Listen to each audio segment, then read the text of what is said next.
নমস্কাৰ বন্ধুসকল মই নিকিপ স্বাগতম জনাইছোঁ দ্য নলেজ হাবৰ আন এটি ইম্পৰ্টেণ্ট ভিডিঅ'ত চ' নতুন দিন নতুন জবৰ আপডেট লৈ পেলাই আহি গৈছোঁ আৰু আজি ভিডিঅ'টো ইম্পৰ্টেণ্ট হ'ব কাৰণ আজি যোনটো আপোনালোকৰ জবৰ আপডেট আনিছোঁ এইটো আপোনালোকৰ 8 পাছ কৰাসকলৰ কাৰণে আছে 10 পাছ কৰিব পাৰিব 12 পাছ কৰিব পাৰিব লগতে গ্ৰেজুৱেট কৰি ৰাখিলেও আপোনালোকে এপ্লাই কৰিব পাৰিব চ' আপডেটটো আহিছে গুৱাহাটী হাইকোৰ্ট ৰিক্ৰুটমেণ্ট 2026ৰ কাৰণে য'ত থাকিব আপোনালোকৰ 37টা পোষ্ট আৰু এই পোষ্টকেইটা আপোনালোকৰ আহিছে Chauffeur, multitasking staff, Judicial Assistant, Computer Assistant post, গতিকে Principal seat of the Gauhati High Court কাৰণে গোটেইকেইটা পোষ্ট আপোনাৰ লাগিছে ইয়াত কোনে কোনে আপোনালোকে এপ্লাই কৰি মই আপোনাক অলৰেডি ক'লোঁ তাৰ ওপৰত আপোনালোকৰ এডুকেশ্যন কোৱালিফিকেশ্যনটো আপোনালোক কৈছোঁ আৰু ডিটেইলকৈ ডিছকাছ কৰিম ইয়াত আপোনালোকৰ চেলেৰি কিমানকৈ হ'ব আপোনালোকৰ এক্সাম পেটাৰ্ণ সকলোখিনি হবিহে আমি ভিডিঅ' ডিছকাছ কৰিম চ' আহক দেৰি নকৰি ভিডিঅ'টো আমি আৰম্ভ কৰোঁ চ' যিহেতু মই অলৰেডি কৈছোঁ ভেকেঞ্চি আহিছে গুৱাহাটী হাইকোৰ্টৰ ফালৰ পাছত থাকিব আপোনালোকৰ 37টা Chauffeur, multitasking আপোনালোকৰ ষ্টাফ জুনিয়ৰ এছিষ্টেণ্ট আপোনালোকৰ কম্পিউটাৰ অপাৰেটৰ গোটেইখিনি পোষ্ট থাকিব তাৰ ওপৰত প্ৰথম যোনটো পোষ্ট আছে Chauffeur ড্ৰাইভাৰ বুলি যাক আমি কওঁ তাত আপোনালোকৰ টোটেল নম্বৰ অফ পোষ্ট দিয়া আছে 3টা যিটো নেকি টোটেলি আপোনালোকৰ ইউআৰ মানে আনডিজাৰ্ভৰ কাৰণে দিয়া হৈ আছে আৰু এডুকেশ্যন কোৱালিফিকেশ্যনৰ কথা পাতি গম পাম যে ক্লাছ যদি আমাৰ 10 পাছ কৰি ৰাখিছে এইচএছএলচি পাছ কৰিছে আপোনালোকে এপ্লাই কৰিব পাৰিব লগতে আপোনালোকৰ ভেলিড ড্ৰাইভিং লাইচেন্স থাকিলে ইজিলি এপ্লাই কৰিব পাৰিব এইটো পোষ্টৰ কাৰণে যিহেতু ড্ৰাইভাৰ পোষ্ট আপোনালোকৰ ড্ৰাইভিং লাইচেন্স থকাটো খুবেই দৰকাৰী দ্বিতীয়টি পোষ্টটো আছে আপোনালোকৰ মাল্টিটাস্কিং ষ্টাফ য'ত থাকিব টোটেল 26টা ভেকেঞ্চি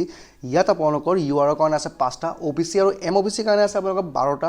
STP মানে শিডিউল ট্ৰাইব আপোনালোকৰ প্লেচৰ কাৰণে আছে আপোনালোকৰ 7টা আৰু ST হিলছৰ কাৰণে আছে আপোনালোকৰ 2টা এডুকেশ্যন কোৱালিফিকেশ্যন এই পোষ্টকেইটাৰ কাৰণে আপোনালোকৰ যোনটো মাল্টিটাস্কিং ষ্টাফ দিয়া আছে ইয়াত আপোনালোকৰ 8 পাছ কৰিব লাগিব কিন্তু আপোনালোকে 12 পাছ কৰাৰ যদি কৰি ৰাখিছে এপ্লাই নকৰিব কাৰণ ফ্ৰম 8 টু 12 লৈকে আপোনালোকে যদি পাছ কৰি ৰাখিছে আপোনালোকে এপ্লাই কৰিব পাৰে তাৰ ওপৰত তৃতীয়টি পোষ্টটো আছে জুডিচিয়েল আপোনালোকৰ এছিষ্টেণ্ট য'ত থাকিব টোটেল 8টা তাৰে 7টা আপোনালোকৰ জেনেৰেল কেটেগৰীৰ কাৰণে আৰু এটা দিয়া হৈ আছে আপোনালোকৰ STPৰ কাৰণে এডুকেশ্যন কোৱালিফিকেশ্যনৰ কথা পাতিলে ইয়াত আপোনালোকে যদি গ্ৰেজুৱেশ্যন কৰি ৰাখিছে এপ্লাই কৰিব পাৰে তাৰ লগত যদি কম্পিউটাৰৰ নলেজ আছে আপোনালোকৰ বা চাৰ্টিফিকেট বা ডিপ্ল'মা কৰি ৰাখিছে DCA কৰি ৰাখিছে এপ্লাই কৰিব পাৰিব দেন আছে কম্পিউটাৰ এছিষ্টেণ্ট তাত য'ত থাকিব আপোনালোকৰ 2টা ভেকেঞ্চি OBC কাৰণে আৰু MOBC কাৰণে 2টা দিয়া হৈছে কোনো জেনেৰেলৰ কাৰণে ST HC কাৰণে নহয় অনলি জেনেৰেলৰ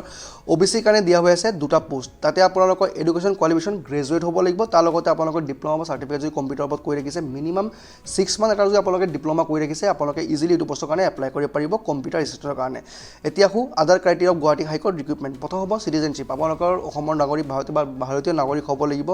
আণ্ডাৰ আৰ্টিকল 5 and 6 মতে কনষ্টিটিউশ্যন অফ ইণ্ডিয়া আপোনালোকে এপ্লাই কৰিব পাৰিব আৰু চবেই আজিকালি যোনে এপ্লাই কৰিব সিহঁতে ভাৰতীয় নাগৰিকে হয় দ্বিতীয়তে আছে আপোনালোকৰ এজ লিমিট আপোনালোকে ইয়াত এপ্লাই কৰিব হ'লে মেক্সিমাম এজ লিমিট আপোনালোকৰ 40 ইয়াৰ্ছ থাকিব তাৰ ওপৰত গভৰ্ণমেণ্টৰ কিছুমান নীতি নিয়ম আছে য'ত নেকি আপোনালোকে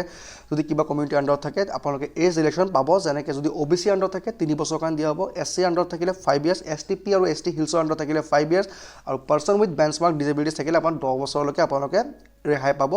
বয়সৰ ক্ষেত্ৰত এমপ্লয়মেণ্ট এক্সেছ ৰেজিষ্ট্ৰেশ্যন আপোনালোকে যেতিয়া এপ্লাই কৰিব must process A valid registration number of employment exchange of the state of Assam আপোনালোকে অসমৰ এমপ্লয়মেণ্ট এক্সচেঞ্জ ৰেজিষ্ট্ৰেশ্যনটো কৰিব পৰা হ'ব লাগিব আপোনালোকৰ চাৰ্টিফিকেট থাকিব লাগিব তেতিয়াহে আপোনালোকে এপ্লাই কৰিব পাৰিব আদাৰৱাইজ নোৱাৰিব দ্বিতীয়তে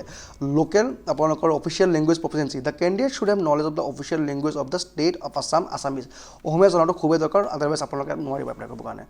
এতিয়া application fee of Guwahati high court recruitment এই পদকেইটা এপ্লাই কৰিব হ'লে কাৰ ক্ষেত্ৰত কেনেকুৱা ধৰণৰ এপ্লিকেশ্যন ফিজ ৰখা হৈছে সেইকেইটা আমি এবাৰ চাই লওঁ ST